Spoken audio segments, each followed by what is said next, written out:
every time I go down this path with another security entrepreneur, and I've done it 3 times now, and I've realized that they just don't have their eye on the ball, from my perspective. And so the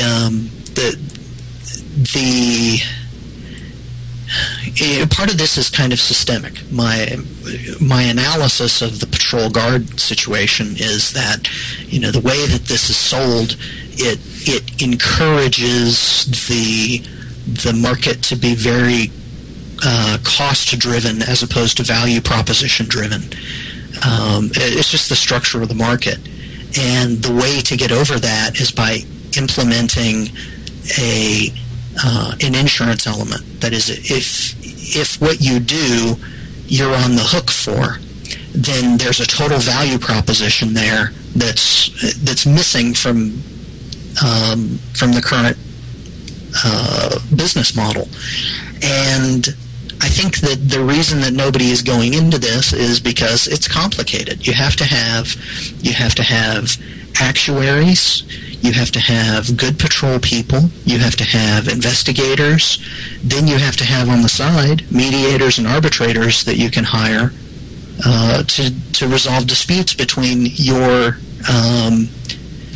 victims and the offenders. So it's just a complicated business model that nobody is attacking. And part of the deal is the security companies, for the most part, are mom and pop shops. It's 2 or 3 guys. They run a shop, and they're ex-cops or they're ex-military, and it's a charge man hours type of job. Well, one of the reasons I'm interested in having an open place where we can explore business models like that is just that other anarchists that come to work at the AnCap Entrepreneur Network on their projects can start gauging what incremental steps they can take to maybe take their job and start going for an internal market. Some service that you need yourself, maybe somebody that's been doing firearm training and is involved in the liberty movement from the firearm training point of view, start deciding that security might be a good small step to the side to change his market.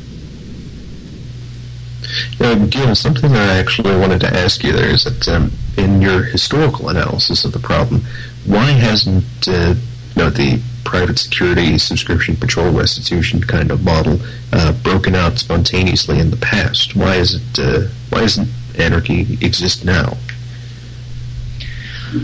I think it's complicated, but I've got kind of 2 answers to that, and I have written about this extensively in a couple of the papers, so I don't want to spend a lot of time, but I'll just say there are 2 business models out there right now. There's home monitoring, and then there's the patrol guard companies. Now, I've just been talking about the patrol guard companies, and the fact that they're all ex-military, they're ex-cops or whatever, and they run man-hour shops, and they typically, their biggest clients are government and institutional.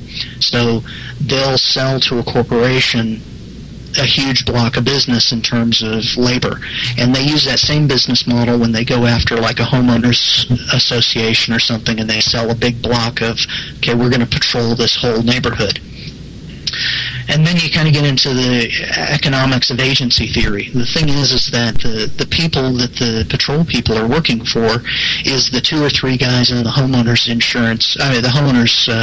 association that determine whether or not they're going to get the contract next year. And they spend a lot of time managing those perceptions. And they do a very good job trying to persuade those people that they're providing high value for the cost they give. But the reality is that those services are very cost competitive, and that is the primary way that people differentiate in the market. So I'll leave that to one side and kind of I'll make one more comment. One more comment is that there's a there's a new term that's emerging in private security, and it's called para-policing. And the whole idea is, well, there are medics and there are paramedics. There are lawyers and there are paralegals. Okay, well, there are cops and there are para-cops, para-policing. Okay. And the thing is that they have this mindset that as private security, they are merely supplemental to what the state provides. So in many ways, their business models they have this blind spot from the very fact that they don't even take anarchism seriously. They don't take seriously the idea that they may be able to be as competent as the cops are to handle everything. So that's the guard side. Now the other side, the other type of thing is the home monitoring companies. Now the home monitoring companies, it's like the Brinks, the ADT, that sort of thing.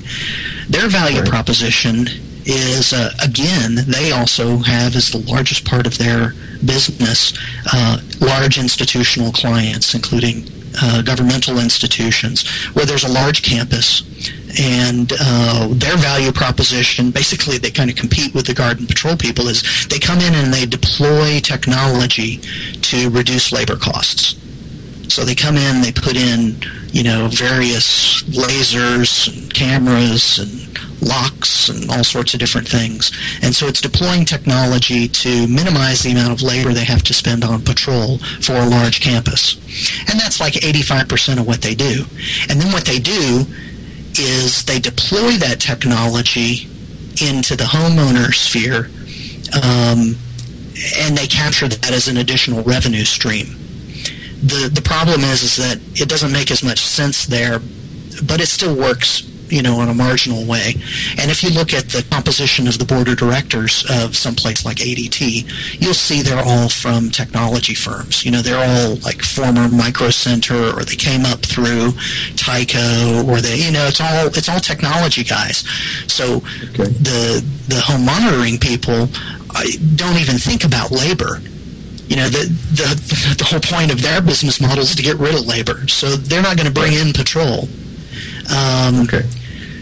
So that's my my long answer, obviously. But. All right. So I'm thinking mainly this is probably an explanation for why it doesn't break out right now.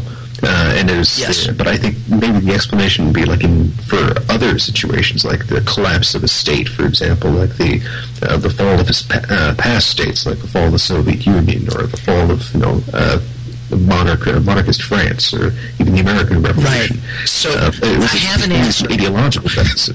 You have an answer, okay? Yeah, I think it's ideological I do. deficit.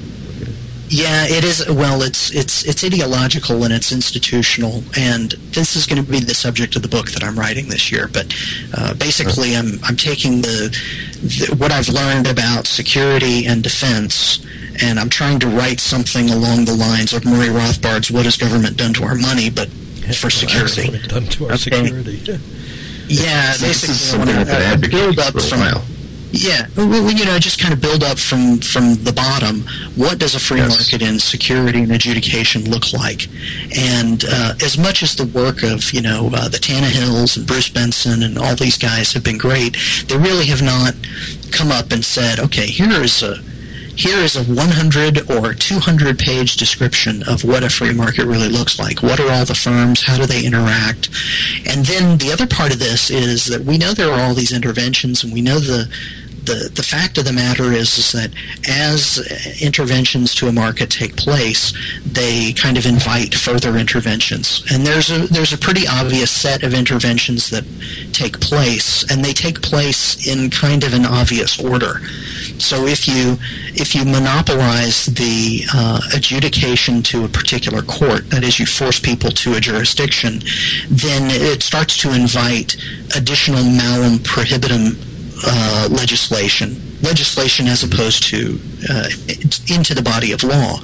And then when the prohibition, you have the malum prohibitum legislation, people don't follow it, so you have to have state security and you have to have the search power. There's a whole series of interventions that have taken place historically, and so there's kind of a logical structure there, and then you can apply that into historical insight.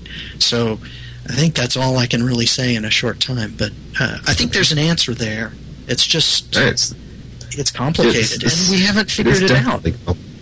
Yeah, this is exactly what I was hoping that somebody out there would write. I was hoping maybe Roderick would write it, but a book called "What Has Government Done to Our Liberty?" And it would be an explanation just like Murray Rothbard. It's basically broke down money and rebuilt it up, straight from theoretical principles kind of thing, the whole mental construct of this, to do what it meant for a monopoly state system to actually come into existence, and what it meant for liberty, and just like what monopoly government minting meant for money, etc. So, yeah, I think this would be an excellent book. If you could make it as short as that, that would be even better. Yeah, unfortunately. The paper I just presented at the Austrian Scholars Conference, which is on my website at the top. Well, it's the second item now because I put the PowerPoint I just presented up. But it's called "Structure of Production of Free Market Dispute Resolution," and it's basically is one part of this book, and it will be. And it's specifically on what does free market dispute resolution look like. So that's about 30 pages, so it's not going to be as short as what has government done to our money, but hopefully it's as simple. Can I address some of the comments I'm seeing in the chat window here? Sure. Address them and please wrap up. If we can, we'll push through sort of content issues till the 4 o'clock session. We can pick them up again then. Right. So try and wrap up the technical issues. If there's any comments there you want to address. Okay. Well, I'm seeing this thing on private security and competence and so forth. Part of the thing about the SPR business model is I'm trying to create a patrol situation where the complexity of the work. Well, first of all, it's problem-oriented policing. It's not observe and report. So the InThinks, or however you pronounce that, is correct, that the way that private security works right now is they are considered an observe and report type function, and they're not really people who do problem-oriented policing and investigation. The good thing there is if you create a job position that has complex skills, then you can justify a larger wage, and you can really get some very competent people into those positions. And there are other questions you want to raise? Okay, well let's table the rest of the business model discussions for 4 o'clock, and we'll pick them up again then. Okay. I'll have all this archived. I think I'll probably go ahead with Jeff in trying to configure some of the basic wiki functions in MindTouch, and then we'll just start trying to use that, see how much we can do with, and perhaps from there bootstrap ourselves into finding other tools that we want to work with. Thanks, really enjoyed it. Yeah, and okay. Yeah, right. hope the whole crowd comes back in a couple hours for the next one. All right, 4 o'clock. I'll sign off now. Jeff is in the chat room, so I'll let him start getting set up for his presentation. Going by memory, yes, he's next up. So I'm going to switch off now and quit broadcasting from my site. Jeff, feel free to pick it up, and if you need anything from me to help get your presentation going, give me a shout.